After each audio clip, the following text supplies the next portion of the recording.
At the JNS International Policy Summit in Jerusalem, Fox News host Mark Levin took the stage to introduce Prime Minister Benjamin Netanyahu, and he did not hold back.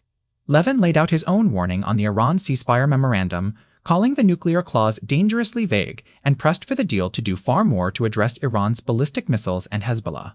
Then he turned to the man of the hour. Netanyahu took the podium hours after visiting his brother Yoni's grave on the 50th anniversary of the Entebbe raid and delivered a sweeping defense of 3 years of war, the strikes on Iran's nuclear program, the hostage rescue, and the campaign against Hezbollah, while vowing Iran will never get a nuclear weapon as long as he is prime minister. It's an honor. So as I was saying, let me step back a little bit.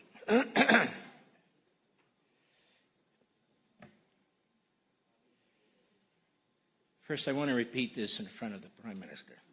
It's the 50th anniversary in the Hebrew calendar of Entebbe and Yoni's death. On July 4th, it's the 50th anniversary of his death in America. And I know how much you loved him and revered him, your big brother. My wife has read his book with his letters, and she reads it to me every time we fly over here. He was a remarkable man, and I guarantee you he and your father and your mother, your whole family will be so damn proud of you. So I'd say that number one.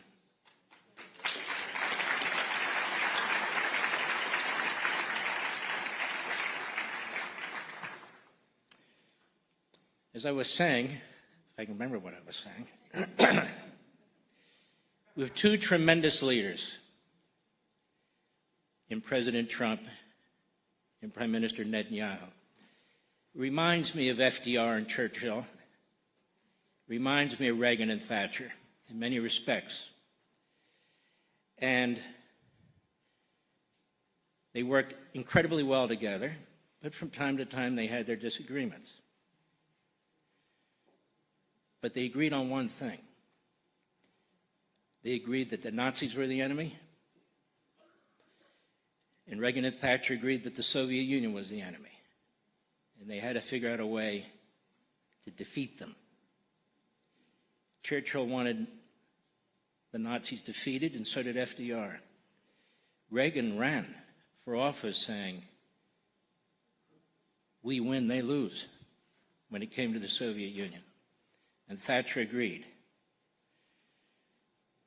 I think our president and your prime minister, when they teamed up last June, when they teamed up in February and are today, have done things that have never been done, even more so than those great leaders. And that's this. I study these things.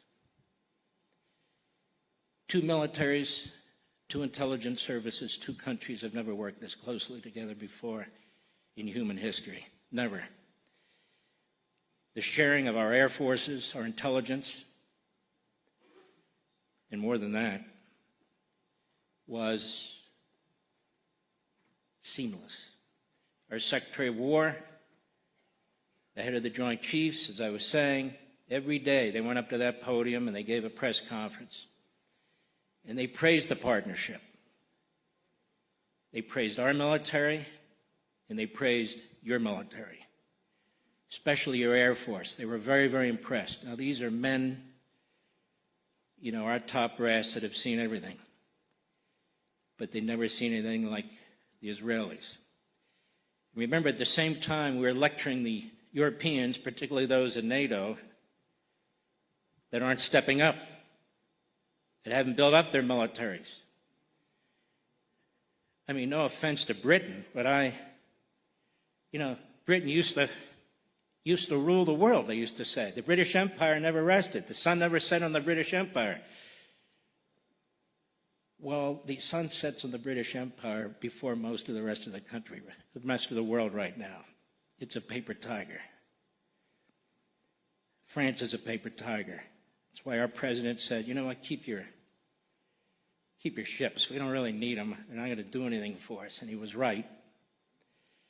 And these are, unfortunately, countries in decline. And they're in decline because they allowed themselves to be in decline. They're in decline because they elected individuals who are weak. While the United States and Israel have elected individuals who are strong.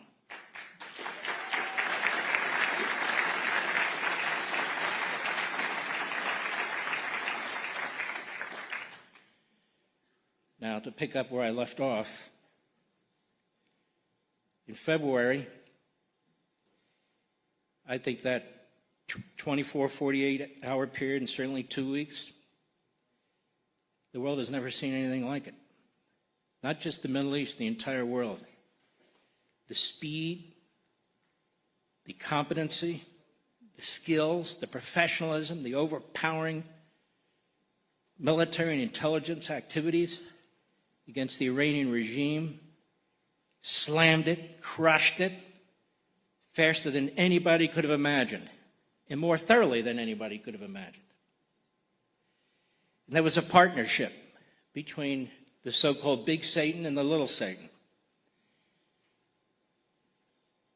And then, after a 2 or so week period,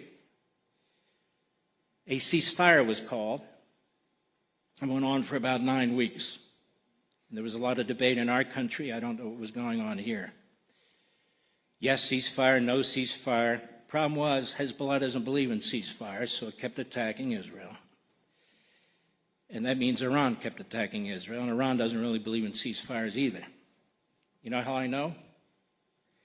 Because I read what Khomeini wrote in Islamic Government. Everything is a step to an end. And as I was explaining here at the beginning, if they had their way, everybody in this room would be killed. Everybody in this room, including the press, you'd all be killed because you're in the way. Your relatives, your children, they all have to go. It's the only way the 12th Imam will show up, and it's at the demand of Allah. Look, I challenge the press to read some of this stuff, and then you'll know what we're up against here. And I say we, Israel, the United States. Problem is, the rest of the free world has no idea what's going on or doesn't care. But we have to care because the big Satan and the little Satan are right in the target. So the question is, just from a little commentator's point of view, I don't have access to what the president has and the prime minister has, but I have access to knowing what they think and what they want to do. And by the way, for 47 years, Iran has been at war with the United States. Israel too, but the United States. Those are thousands of Americans who've been killed and maimed. Those were 241 of our Marines in that damn barracks.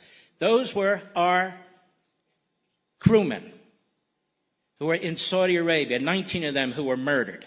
Those were our 2 embassies in Africa that were blown up. And I could go on and on and on. They have tried and have succeeded in killing Americans. So what I say to the isolationists in our country is this. You won for 47 years. We were isolationists. We appeased. We worse than appeased. We subsidized them. We used every diplomatic tool in the book. And they killed us. And they want a nuclear weapon. And as our president said, they will shoot it into our country. So what do you do about this?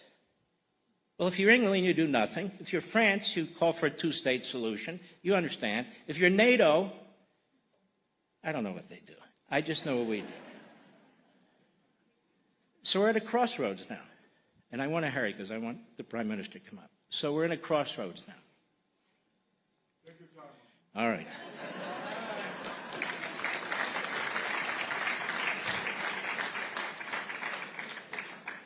So there's a fork in the road. What do you do? Now, there are risks no matter what you do. That's the nature of war. It's also the nature of diplomacy. So I look at this enemy for 47 years that has signed all kinds of agreements and has violated every one. I know what this enemy believes. What? They tell us what they believe. They put it in writing. Their imams tell us. They give speeches. I'm not Helen Keller. I can see and I can hear. I know what's going on here, okay? And they've killed our people. We, American people. And they want to kill a lot more, by the hundreds of thousands. So how do we contain this? So the first question is, can you contain this? I don't think you can. Just my opinion. First of all, in my country, we have an election every 4 years. The enemy knows this. So the enemy plays our election cycles. They don't have elections, you may have noticed. China doesn't have elections. Russia has joke elections. So they use, from their perspective, we have regime change every 4 years. And they're praying the Democrats come in. Why? Because Democrats won't honor anything, and the Iranians won't honor anything. And then we have a big problem. Because the Democrats in my country do not have the will to take on this enemy. Instead, they're attacking our ally, Israel, and the Prime Minister, which is kind of odd when you really think about it.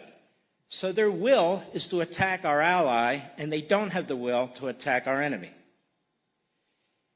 And no, I don't think subsidizing our enemy, and I don't think having agreements with our enemy works. Okay. So the other path is military. And what I hear and what we're told is, well, if we continue, they'll use ballistic missiles to hit the oil fields in the Arab countries, and they don't like that, and they don't want that. Who wants that? Nobody wants that. Got that? Or the price of oil will shoot through the roof, and so forth and so on. And I think to myself, we Americans, do you know what our parents and grandparents sacrificed during World War II? Everything. Everything. All the steel that was available, all the gold that was available, everything that was available went into the war effort. I think we have like two countries in America. We have people who are patriotic, who understand what's going on, want to deal with the enemy, and then we have people who think we're the enemy. Our own government, our own country, or people like us, the Israeli government, the Israeli people. And we really have to fight this. I call it the Islamist Marxist axis. And we have it in our country. And then we have the woke Reich, R-E-I-C-H, the neo-fascists, I call them. Like the 1930s in our country and other countries. They're very vocal. The president has challenged all of them. The president has denounced all of them. The president has denounced unequivocally the woke right. My party seeks to keep them out. The Democrat Party has become the Marxist Islamist axis. Just listen to them today. One guy says he wants to run for president against Israel. And he is one of the leaders of the Democrat Party. So President Trump has to deal with all this. He also has to deal with the economy, prices, affordability, and all these things. And these other countries that obviously are concerned about what a military impact would be. I'm not president, obviously. I just try to look at the bigger picture. Can this enemy be contained? I say no. It has to be defeated. It has to be pulled out by the roots. Their military might be 80 or 90% defeated, but their ideology is not.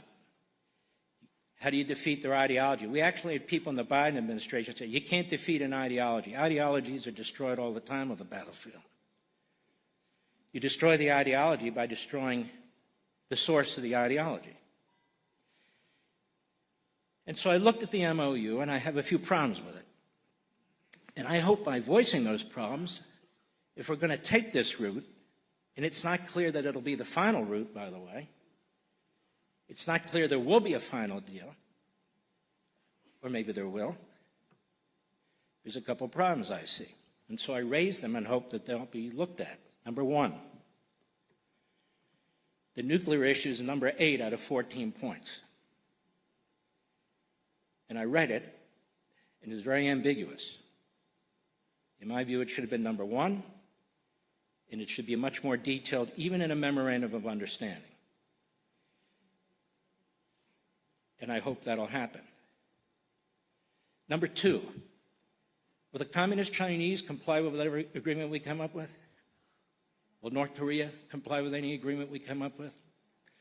when President Trump leaves office, and let's say it's a Kamala Harris or a Cory Booker or whomever it is, a whole conga line, does anybody really believe that they will take the steps that are effective to stop this enemy from getting a nuclear weapon? How about the enriched uranium?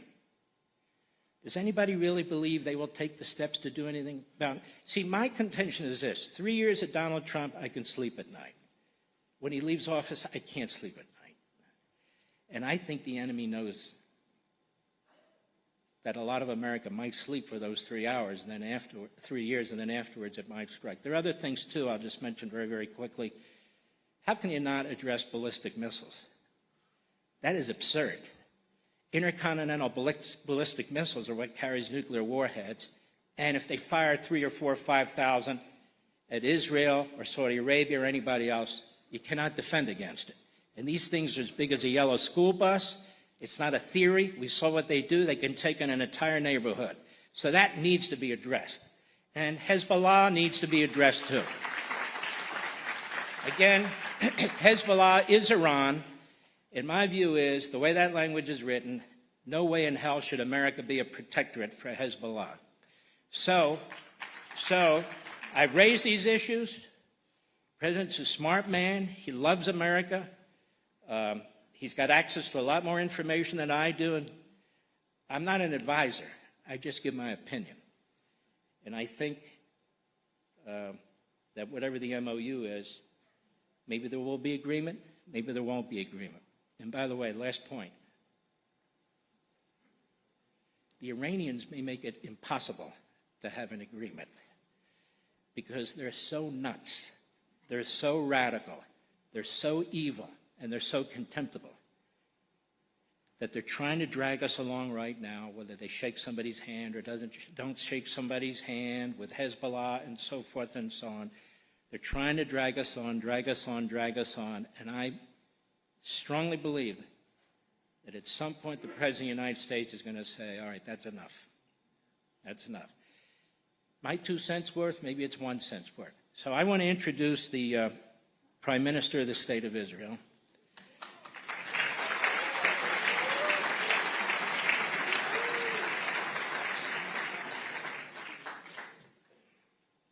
You know, Mr. Prime Minister, I'm accused of conspiring with you to drag the country, our country, into a war, and that you and I consult on what you're going to do with your intelligence, on what you're going to do with your military, how you're going to talk to Donald Trump, on and on and on. You know, there's a lot of lunatics out there.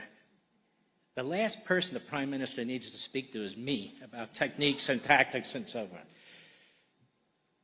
I've come to know him personally, but even more than that, just reading about him when I'm in the United States and so forth, there are leaders like him that rarely come along. I talked about Trump and Churchill and Thatcher and Reagan and FDR.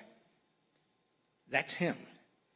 And I want to say one other thing that I said earlier, so the press will really get ticked off, and it's this.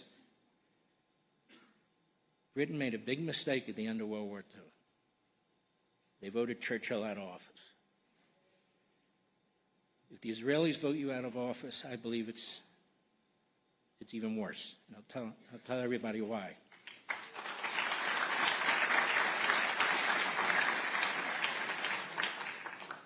Because the enemies of this country will be thrilled. Because they haven't been able to take him out. So if he's taken out by the voters, they will be thrilled. And I've looked at a lot of your candidates who've been around a long time. They're running to the right of him when they're to the left of him. And they say, we're going to do a bigger job with Iran, and we're going to do a better job with Hezbollah. Have you ever asked them how? What exactly are they going to do? What exactly are they going to say to Donald Trump if Donald Trump disagrees with them? They're not going to say anything. 2 of them were prime minister for about 14 minutes. I saw what they did. I'm just telling you now, I'm an outsider. I don't want to hurt your chances. I'm just an American, but that's my opinion from my perspective. Ladies and gentlemen, the Prime Minister of Israel, Benjamin Netanyahu.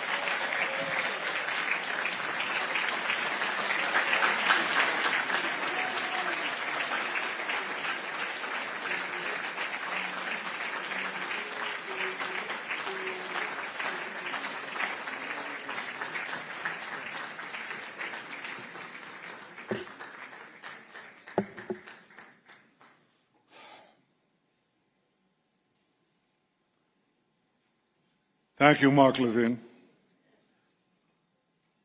I wish I could use you as my advisor every day. You know, in the United States, they say that President Trump does everything that I ask him to do.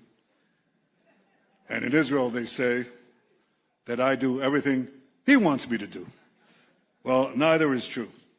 We're leaders of independent and proud countries. We stand for our interests. I stand for the interests of Israel and for its security. And often we see eye to eye, sometimes we don't, but we respect each other's sovereignty and leadership and commitment to our people. Last year, standing on the stage, I saw some of you. I can't see any of you right now. But I saw some dear friends who are here. Richard, thank you. We also have the Serbian president of Bosnia-Herzegovina. Thank you. Thank you, madam.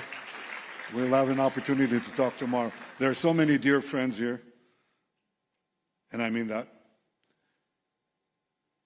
So last year, standing on this stage, I spoke about decisions, difficult decisions, historic decisions, decisions that many at the time, Mark, many of those running against me, said that I shouldn't have taken at the time. They told me not to enter Rafah. I entered Rafah. I was told not to strike Hezbollah. We struck Hezbollah. They told me not to confront Iran. We confronted Iran. And today I want to begin with a simple question. What have we achieved? Because these same people, and whatever, their cronies in the press, are trying to diminish our achievements. In fact, they're trying to erase them completely. So what is it that we achieved? Here's what we achieved. We prevented Iran from carrying out a plan to annihilate us, and today they would have had a nuclear weapon, an atomic bomb to do so. We prevented that from happening. We removed an existential danger. And had we not acted in Operation Rising Line and then in Operation Roaring Line, Iran would have had atomic bombs, and let me tell you something, they would have used them. That's what we prevented. Together with our American friends, the American Air Force, the American military, we carried out the largest airstrike in our history.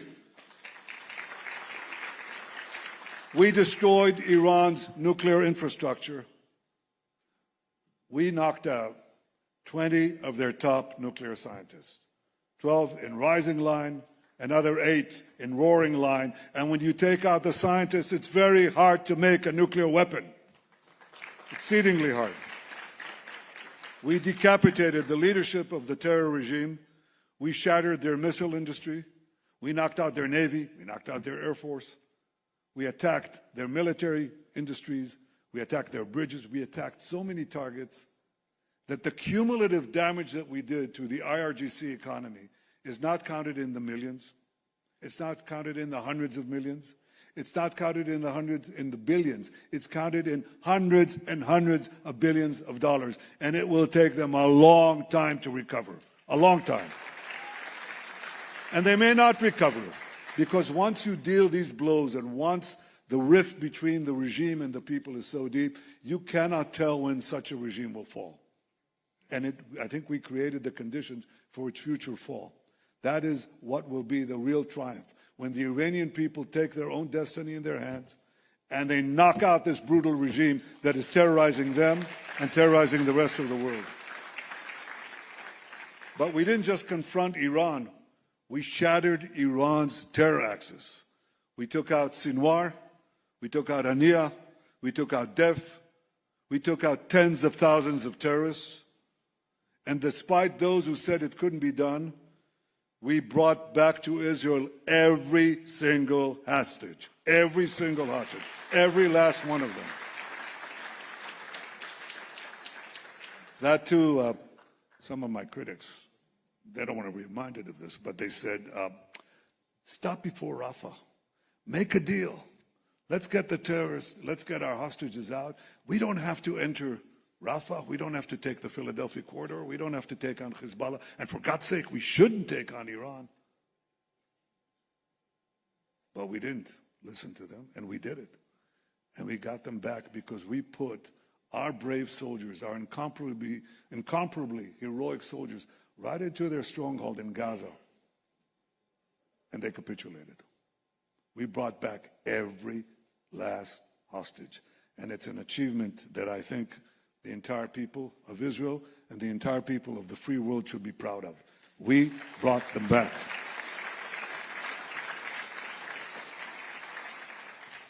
In Lebanon, we exploded, I don't know if to call this the beepers or the pagers. What do you use in America? Beepers. We exploded the beepers. We took out Nasrallah. We decimated Hezbollah's military machine. We prevented the Ridwan force from invading the Galilee. We destroyed over 90% of the 150,000 rockets and missiles that Hezbollah amassed against us. We established a security zone in Gaza. We established a security zone in Syria.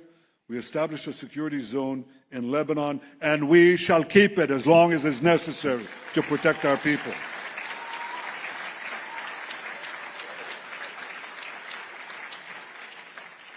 I'll tell you what other achievement, which I think in many ways, as Sarah tells me, and I listen to, you know what they say in the Bible. Everything Sarah said to Abraham, you know, and what God said, he said, everything that Sarah says, you should listen to her. Well, I'm not Abraham, but I listen to my Sarah. I think the greatest achievement we have made is to break through the barrier of fear. For years, people told us, you cannot attack the soil of Iran. Yes, you can do Mossad operations, and we did, quite a few. I authorized many. But you cannot send our military to Iran. But we changed that. We sent our brave pilots over the skies of Iran, and they took out targets, regime targets, terror targets, missile batteries, missile production sites, and nuclear sites. We changed Israel's security doctrine. We initiate, we attack, we surprise, and we attack those enemies that seek our destruction, that seek to kill us. We attack them before they have a chance to do so. If you know Hebrew, akam leorgecha, hashkem leorgo. Kill them first.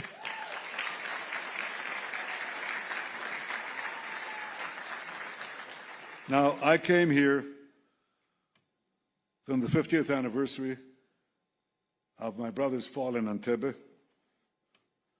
from Mount Herzl, at his graveside. Yoni fell in Entebbe, leading his soldiers in what is regarded as the greatest rescue operation of modern times.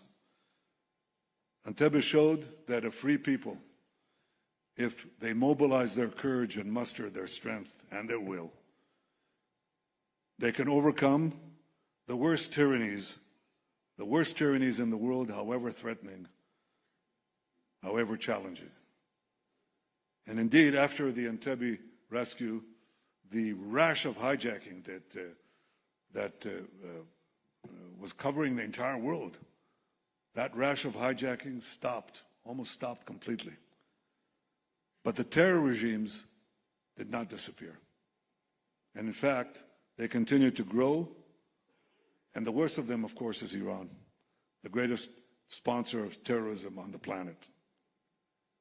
35 years after Yoni fell in Entebbe in 2010, my father celebrated not far from here, the Begin Institute. He didn't celebrate. They celebrated for him his 100th birthday. And historians spoke of his historical research on the Spanish Inquisition and on the origins of Zionism. And those who knew the story of his actions in the United States to muster support for the Jewish state during World War II, his meetings with Eisenhower and many others, they spoke about that too. And after a day's worth of lectures and compliments and praise, my father came to the stage, unaided. He was 100 years old. And he said this. He said, thank you for your compliments. Thank you for these kind words. But time is short. So let me get right to the point. And here's what he said. Here's the point. Iran vows to destroy the Jewish state. The people of Israel are showing the world how a nation should behave when faced with an existential threat. Stare unflinchingly at the danger, calmly consider what needs to be done and what can be done, and be ready to enter the fray at the proper moment. And then he ended his words. These are the last public words in my father's life. This leads to my certain belief, he said, that our people will roll back this danger to our existence. Well, 16 years later, we did just that. And I say to you now what I said at my brother's grave just a few hours ago. Today, I said, no matter what happens in the talks, with an agreement, without an agreement, I pledge to you that Iran, as long as I'm Prime Minister, will never have a nuclear weapon. Never. As long as I am the Prime Minister of Israel, I will not let that happen.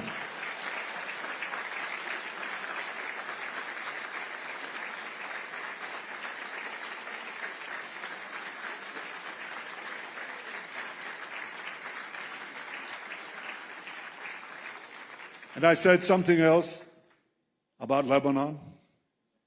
I said, and I repeated here a few minutes ago, as long as we need to protect our people, we will remain in the security zone in South Lebanon. And the reason is perfectly understood. No country would be asked to do otherwise. Now you imagine the United States. Across the border, you have thousands, an army of thousands of terrorists who pellet your cities and your towns with rockets and ballistic missiles and killer drones. They kill your soldiers, they kill your citizens, they kill your children.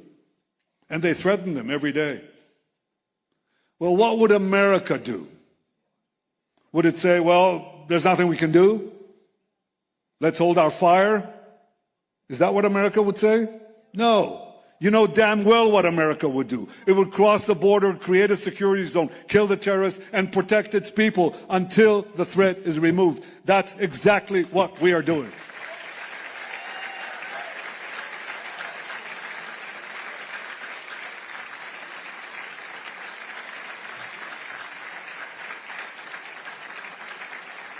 And let me tell you something else. No country would do it better. No country would do it better. Because the terrorists do not just target civilians, they also hide among their own civilians. They are, by the way, are committing a double war crime in doing that. So the question is, what do you do about it?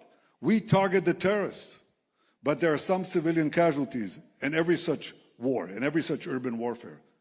And normally, the ratio of combatants to non-combatants killed, non-combatants to combatants killed is about 7-to-1, 8-to-1. In Gaza, it was much, much lower than that, despite all the lies and vilifications aimed at Israel. But I asked our people, our research arm in the defense ministry. I said, what is the ratio in Lebanon? And they said to me today, I just got the document today, Prime Minister, it's 5-1. No, not 5 civilians killed for every terrorist. 5 terrorists killed for every civilian that is harmed in the process. 5-1, unheard of, unheard of. Because no army goes to such lengths like the Israeli army to target terrorists and minimize civilian casualties. We should be commended for it, not condemned.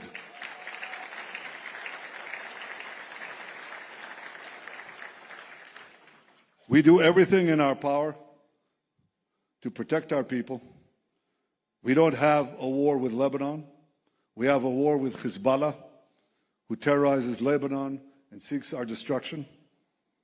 And when that proxy of Iran is no longer a threat, when it's dismantled, when it's disarmed, yes, we'll have peace with Lebanon, and I look forward to signing it. By the way, Mark, I intend to be here for quite a while. I want you to know that.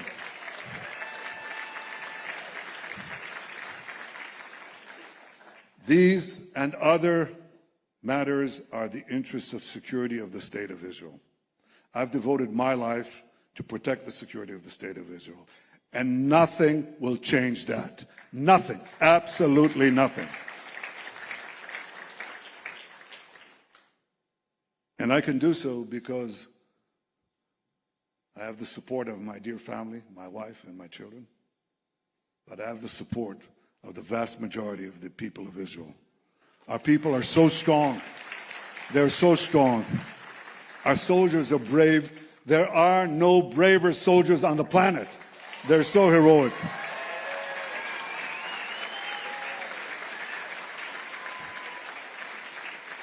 And we are determined.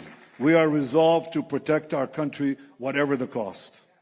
But let me tell you something else that I know troubles every one of you. We see the rising tide of terrorism. It afflicts every country in the world right now. And it afflicts the United States of America. And let me tell you how anti-Semitism works down the ages. Ever since we lost our country and we became defenseless, we were defenseless not only against physical attack, but against the vilifications that often and always preceded them.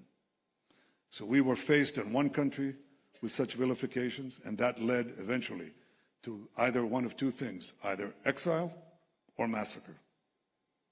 And then we went to another country, and we faced exactly the same thing. After the vituperations and vilifications, that we're poisoning the wells, that we drink the blood of slain children, that we carry vermin. And by the way, these are the exact lies that continued right up to the Nazi Holocaust, exactly the lies. So we were faced with these vilifications, and then we were massacred, and then we pushed to another country and another country, and the same thing happened over and over and over again. Well, here's where the change happened. It happened with the rise of the State of Israel and the creation of the Israeli army. We may not be able to stop the vilifications. They come and go in a predictable cycle, as my historian father told me. But the change is that when they come to slaughter us, we fight back. We don't let them do that. We fight back and we roll them back, exactly as we have done now in the last 3 years. I pledge to you that we will also fight this battle of anti-Semitism around the world. We will fight on the eighth front as well. The battle against our delegitimization, the battle against the calumny that is directed against the Jewish people. But I ask you, the Jews of America and the Jews of the diaspora, to do one thing. Stand up. Don't cower. Don't be afraid. Fight back. Because people will only respect us if we respect ourselves. And when they level lies at us, throw back the truth and do it standing up. Stand up for the truth. Stand up for Israel. Stand up for the Jewish people. Stand up for the Jewish future. Thank you all. Thank you.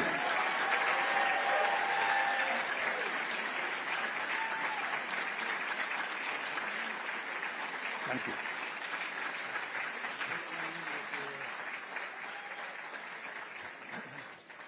Mr. Prime Minister, As chairman of the JNS International Policy Summit, we are so thrilled that you came back again this year to deliver the Prime Minister's address.